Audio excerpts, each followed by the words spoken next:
welcome to Property Question Time. I'm Stephen Galpin, and this is the show where you can have all of your property related questions answered by our team of property experts. Joining me today is somebody who's a property developer, investor and co-founder of Your Freedom Empire, Hayley Andrews. Welcome, Hayley. Thank you for having me. First time on Question Time? Absolutely. Well, John doesn't bite, so you'll be quite safe. Had a good trip down from Birmingham? Very much so, yeah. Good. Okay, well, very good to see you here. And joining us again is John Howard, one of our elite property experts, property developer, author, public speaker, mentor, and lots of other things too. Welcome, John. Thank you very much, and it's good to be back as always to see you, Stephen. Good. Okay, well, we've got 4 very good questions today. So, Hayley, I'm going to start with you, and this is a subject that I think affects us all through our ownership times in property. But anyway, I've just had a firm offer on a property I'm selling, but the buyers had a mortgage valuation done by a firm of surveyors appointed by their building society. The valuation came in 10% less than the agreed selling price, and they're now suggesting that I accept a 10% discount on the price. My understanding that this type of valuation will always be a bit less than the agreed selling price. So, should I accept the request for a discount? Both the buyer and my agent are pushing me to agree it. Well, wouldn't they just, with fees involved? But there we are. Hayley. So firstly, I would say it's very much what do you want to happen? In accepting a lower sale price, how does that affect you? Don't be pushed into making a decision. You very much have to think about that. Your understanding is not politically correct in terms of the valuation. It would be carried out on the day and would be valued accordingly based off what valuation has been instructed to be carried out. So there's a number of things that you can do. You can firstly stand ground. We are in the strongest sellers market in a decade. There is a lack of supply of properties coming to the market and a sheer growth of demand. So you are in a strong position to put the property back to the market and sell that property, or stand ground and say the price is the price, that is what I will accept. You either move forward with the purchase or not. Secondly, you can negotiate. You can speak to the estate agent and the vendor and create a win-win situation and perhaps meet somewhere in the middle where the purchaser will have to make up the additional shortfall from the lending side. And thirdly, you can accept the 10%. So that's very much the things that you would be able to move forward with. It is, how does it affect you? What does taking a discount mean? And are you prepared to lose that purchaser and put the property back to the market? I think it's a very difficult thing, isn't it, for anybody to value a property almost within 10%. It's quite a hard science, if that's what it is. Stephen, I agree entirely with you. It's personal opinion. You get two agents or 3 agents will look at the property and say, oh well, one might say it's worth 400, another 450, one 500. Who's right? It's very difficult. I think you have to look at the motivation here. An agent will be trying to get instructions, so he will always tell you what you want to hear. You want to hear. Yeah, sure. Exactly. I think a surveyor, when he comes, I'm a little bit anti these desktop valuations because 2 things. I think one, if you want to argue it, it's already all over the internet what you've been valued at, so you've got a real uphill struggle there. It's on all the databases. And I do think where the big lenders have used valuers who have done cut price valuations, the sort of £100–150 thing, when you and I know, John, that in the past a valuation could cost you £1,000. It still does on the development, doesn't it? I mean, if you're doing one of your developments, you're not getting it done for 150 quid. It's probably 2,000 or 3,000. So I think what the sort of cheaper end of the valuations tend to do is undervalue so that they don't go anywhere near their public liability insurance. Some now do drive-bys. Yeah. Actually they were doing drive-bys 2008, 2009. All of a sudden they got the valuations wrong, so they've been a bit nervous about it till now. But I've noticed more doing drive-bys, and also more are doing it on desktop, because if you're only borrowing 60% or 70%, does it really matter if the valuation's slightly out? It doesn't really matter. It only matters when it's 90–95%, in my view. I think there's a couple of things on this question. I think the last sentence says quite a lot. Both the buyer and my agent are pushing me to agree. Well, why wouldn't they? You know, the agent's in for fees and the buyer wants the best possible price. But I think Hayley's point is right. We're in a pretty bullish market at the moment. Hayley's absolutely right. But also the agent is meant to be working On behalf for of their the client. seller. Exactly. Yeah. Yeah. Okay, well, there we are. Complex subject, but I think, John, you're like me, you spent many, many years arguing with valuers, and it's probably never going to change, is it? No, I mean, as we said before, John, I've never been able to overturn it or get it amended. It doesn't necessarily mean that they are right, but as you said, it's subjective to the day that... The one thing you've got to hope it's not the same value that comes back the second time. Yes. So then you reset it. Otherwise you are in trouble. Absolutely, Third time lucky. Yeah, well, it's always worth a few chips. Anyway, right, John, your first question. Yes. I reserved and subsequently exchanged contracts on an off-plan apartment. The property is taking much longer than I anticipated to be completed, and the developers say that the contract does not stipulate a long stop date for completion. Do I have any rights in this situation, and is there a reasonable time in that the completion should be made? I guess that any legal action would in any event probably take longer than waiting for the completion to happen. So a bit of a catch-22 there, I suppose. Well, I think the first thing, Stephen, is it going to be completed? Is there a reason why it's not completed within a certain amount of time? Most of these contracts on this new build will say if it's not built within, say, 2.5 years, then you get your money back. And if your solicitor hasn't put that in the contract, you can probably sue your solicitor, but that's always difficult. But I mean, I would have said, and it also depends if they still want it or not, because it's a great way of getting out of it. If it's 2.5 years, say, I know it isn't in this case, but if it was, and you decided after over 2.5 years they still hadn't done it, you've got the option to pull out and get your deposit back, then you might decide you want to do that. However, in this case, it's so important that you have a backstop date because it concentrates the mind of the developer. If I'm the developer, or Hayley's the developer, and you've only got a year and a half to finish it, you're going to make sure it's finished in a year and a half. Otherwise, all your sales are finished, and so's the bank going to be on you as well. So you must have a backstop date.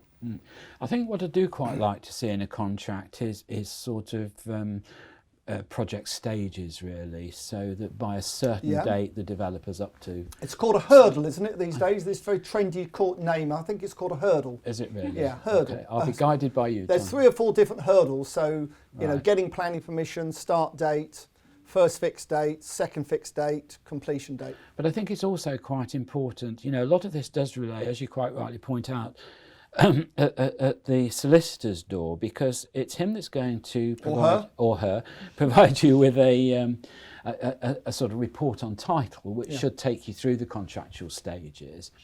And it's quite important, I always think, if you're in London, you're dealing with leasehold properties, high-rise buildings, then get a solicitor that understands that market. There, please, you know? as it's my question. Go on then. There are high-rise blocks outside London. Really? Yeah. Okay, I never knew that. Did you know that, Hayley? Lots in Birmingham. In Birmingham, yeah. No, but seriously, I think it's very important to have a solicitor that understands what you're buying. Yeah. You know, because buying on a housing estate is totally different from buying in a high rise or leasehold, service charges, everything else that comes into it. Yeah, it's very important. Now, look, just before we go to the break, we have a couple of minutes, and I just want to ask you both something. You're both involved in property development now. 3 or 4 years ago, we had the dreadful Grenfell disaster, which alerted us to really shoddy refurbishment, I suppose, in effect, or certainly without the control of building regulations that should have been, or control of product that perhaps should have been looked at more closely. Probably. And just over a week ago, we had a very bad fire here in East London on one of the blocks, not a few hundred yards from here. And because of that, there's been some demonstrating about why haven't these matters been progressed in the 4 years? That's one question, and one can only assume it's the finances of the developer. I mean, that's an obvious assumption. But more importantly, people are pushing now to have legislation that would perhaps preclude a developer from starting or progressing any new project until his old projects were safe and correct. What do you think to that? Hayley, what do you think? I don't know. I mean, obviously that will it will stop people from moving forward and slow down development, and that's not what we want to happen. So I think it's kind of a very thin line that has to be trodden here, and it has to kind of be on both sides. We obviously want developers to move forward, and we want to encourage development because there's a huge lack of housing here in the UK. But we also need to make sure that the developments that they already own are up to standard. I'm worried about this whole thing. I see a number of people, some developers, making a bit of a career out of all this. I don't want to sort of reduce the seriousness or consequences of Grenfell and the onward traction from there. But, you know, I see things being done in buildings which are really not really necessary. But Stephen, there's two different things here. There's Grenfell where they put the wrong cladding on, and how the local authority didn't check that correctly. Well, this one had the same here. And why the fire officer didn't check it as well every year, I don't know. And then there's the developments that have been done correctly for their time. You know, 10, 15 years ago, they were correct. One thing that a lot of the blocks are absolutely fine with the cladding, but at every level you need a fire break now, and those fire breaks sometimes weren't put in because they didn't need to be put in. Now they've got to be put in, and that's expensive because although it's not a massive job to do, it's the scaffolding that's costs the money. With our block in Ipswich, for instance, you know, non-combustible cladding, it was all done correctly and properly. But I know there are a number of blocks, especially in London, of course, where they're not mortgageable at the moment, and anyone looking to buy one of these as an investment must be very careful because you've got to add on to whatever cost it's going to be to put it right. Now, it may be a really good deal. You might be able to buy one very cheap because of these problems, and by adding the money required to refurbish it and sort out the cladding, it still might be very cheap when it's all completed. Okay. So I don't think we want to be too negative about it. I do understand there are problems. The government are in a right mess with it. A number of MPs have decided to vote against the government with regards to the support they're giving to the cladding. Anybody with cladding over 5 stories gets all their money, get it all paid for, but under you don't. And for things like fire breaks at each level, you're not getting any paid out for that either. So it's difficult. Okay, John, thank you very much. Hayley, thank you. That's all we've got time for in this half of the show. Join me again after the break.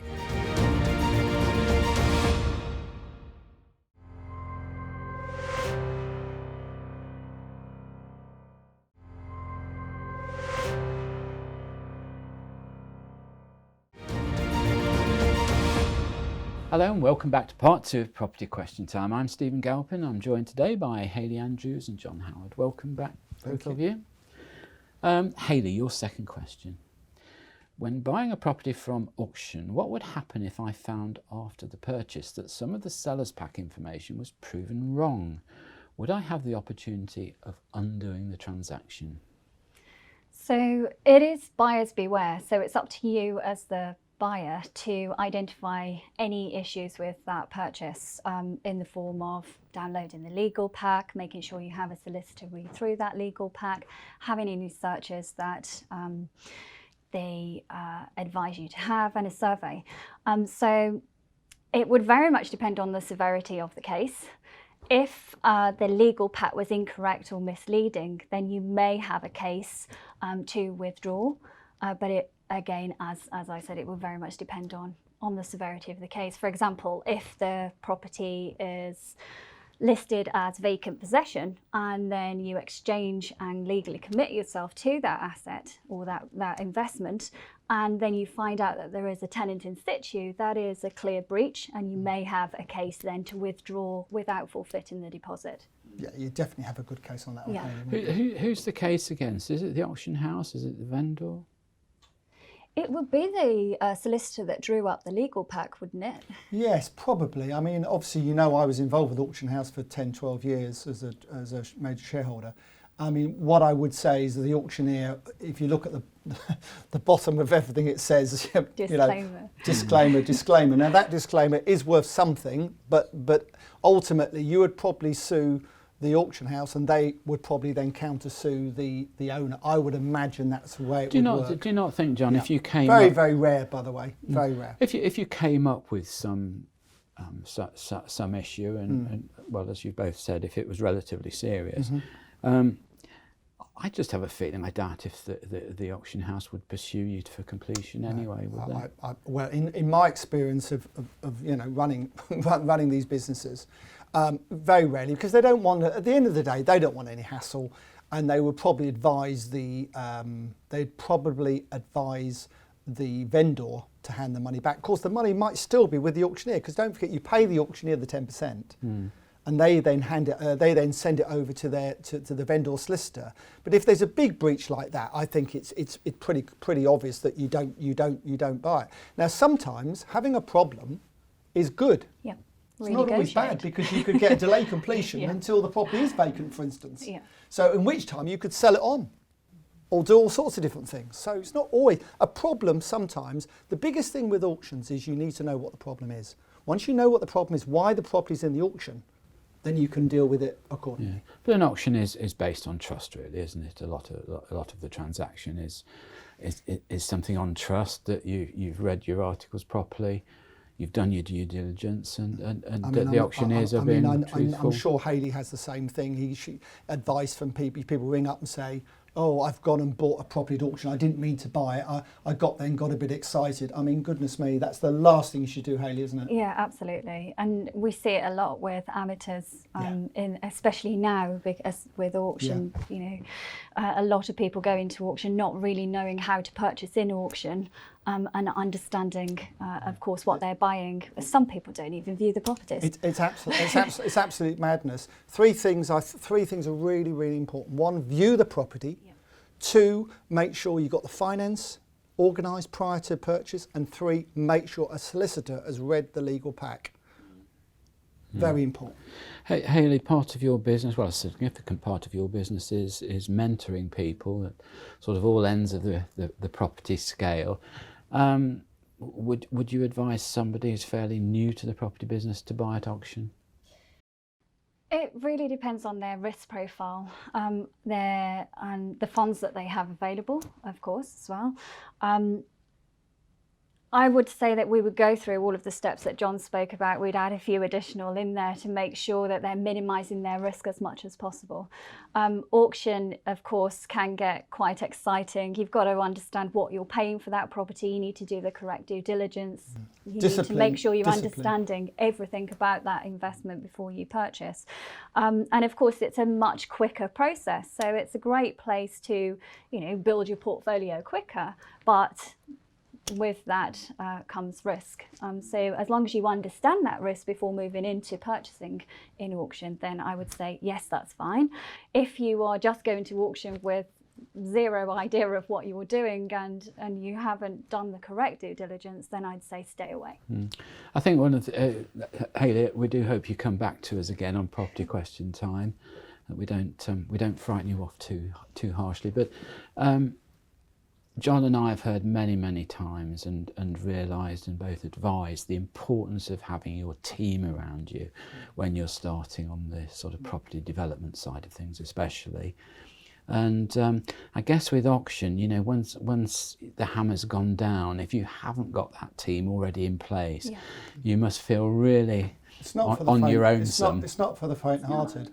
However, sorry, I was just going to say it's a great place to buy and sell property, and it is exciting and it's much quicker, a much quicker process. So the attraction obviously is there, but you just need to be careful in moving forward with that type of purchase. Like John said, make sure you've got the funds available, make sure you tap into your team. I mean, the last 3 deals I've done this year so far have been all buying after the auction, because that's a whole nother story. Yeah. But that's where the bargains are. Yes. After the auction. Yes. I also tend to agree with you, that a problem is not necessarily a problem. It can be turned to advantage quite easily. If you can solve problems, you that can make money. Developing is all about solving problems, really. Other people's problems. I've got property developers friends that won't buy unless there's a problem. Absolutely. Exactly. Well, that's probably the same for most of us when you think about when you analyse it. It's probably the same for most of us. If there's no problem, it's probably not a bargain. Exactly. Yeah. Okay, good. Thank you very much, Hayley. John, I'm new to the world of property development and I'm considering starting a small project which will produce approximately 20 flats. I have full planning consent and I'm just waiting for the right time to start. Do the experts feel that I would be better sourcing various contractors and supervising them myself, or put the work out to tender and effectively enter into a turnkey operation? This has got all the makings of a disaster, Stephen. Right, okay. That's the first thing. First of all, building 20 flats is a big scheme. You know, something that Hayley would do, something that I would do. But it's big, you know, it's not for the faint-hearted. And depending on what experience they've got, I mean, obviously if they've got qualifications in building or something like that, I'm assuming they haven't, but from what they've said. So let's assume they're novice to it, okay? The very last thing you want to do is try and do it on the cheap and get a builder in, you know, to do some of the work, a plumber, you know, put all the trades in.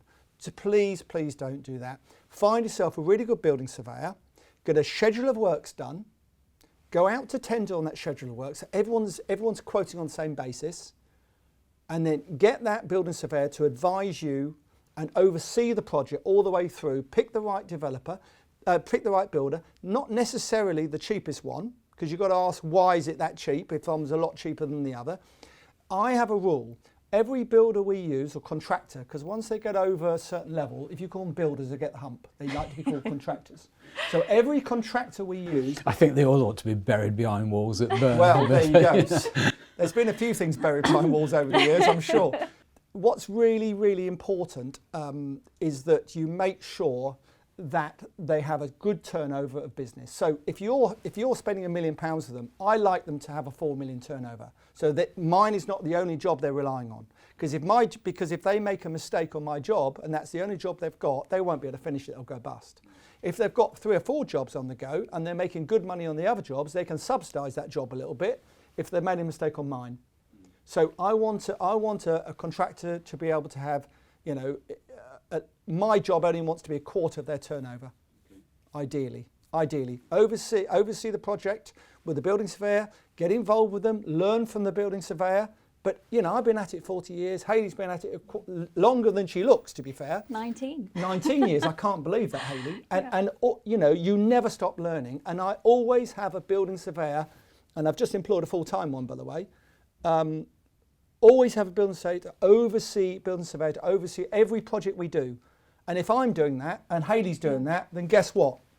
They should be doing that as well. And mistakes are still made. For sure, and the mistakes can still be made. Yeah. So, yeah. And I suppose the other obvious thing to say is it's a good idea to go and see something that he's already built. That does help. Yeah, absolutely. And more importantly, talk to the client who employed them. Yeah. Really important. Yeah. Okay, well, just in the last minute or two of the show, I just want to go back to what we were talking about earlier, which is this rectification works of perhaps dangerous buildings. Yes. What's going to happen, John? I can quite see the situation where developers have held on to the freehold of their portfolio, start to get in financial trouble here. I know, for instance, the quote for doing some building works on a building not far from here, the rectification works around about £12 million. Now, if the government do legislate and really do make it impossible for the developers to claw this back under the sort of freehold structure, this is going to make an awful big hole in their balance sheets, isn't it? Well, I mean, and what's going to happen then? Okay, well, some of the big builders, I mean, the ones quote on the stock market, they have already said they're going to go back and sort things out on some of these blocks. Taylor Wimpey have said they'll do it without cost to the tenants. And to be fair to them, that's very good of them, because legally they don't need to, because they did them correctly in the first place. So I think good for them. It helps all of us if they do that. But is it really fair for a developer who did nothing wrong in the first place to have to go back and put their own money into repairing or improving the fire resistance or whatever on a block that was done 20 years ago, because they did it all correctly 20 years ago? So it's a very difficult situation. The leaseholder is right, the freeholder probably is right, the government is probably right. You know, it's very, very difficult. It's a really difficult situation, and the government have not got a handle on it. They have not got a handle on it properly. last word to the lady on the show. Yeah, like I said earlier, it's a thin line, and obviously it has to be a win-win situation for everyone. It's not fair. Everybody can say it's not fair, can't they? And that's the problem. I really am worried about where the buck stops with I this. agree. You I can agree even go. entirely. You can even go back to the council that authorised the. Absolutely, the works, you can. know. Yeah. Anyway, look, there we are. Thank you both very much indeed. Hayley Andrews, thank you very much for coming down from Birmingham to be on the show. Thank you. Pleasure. John Howard, thank you for coming. Always a pleasure, Stephen. All the way from Ipswich. It's always a pleasure. I'm still not sure where it is. But Well, we are going to have dinner there at some time. Okay. Because things open up soon, so Okay, I'm inviting you well, down. that's a publicly made promise. It is. Now, so there we are. Okay, well, there we are. I'm Stephen Galpin. Thank you very much for joining us on Property Question Time. See you next time.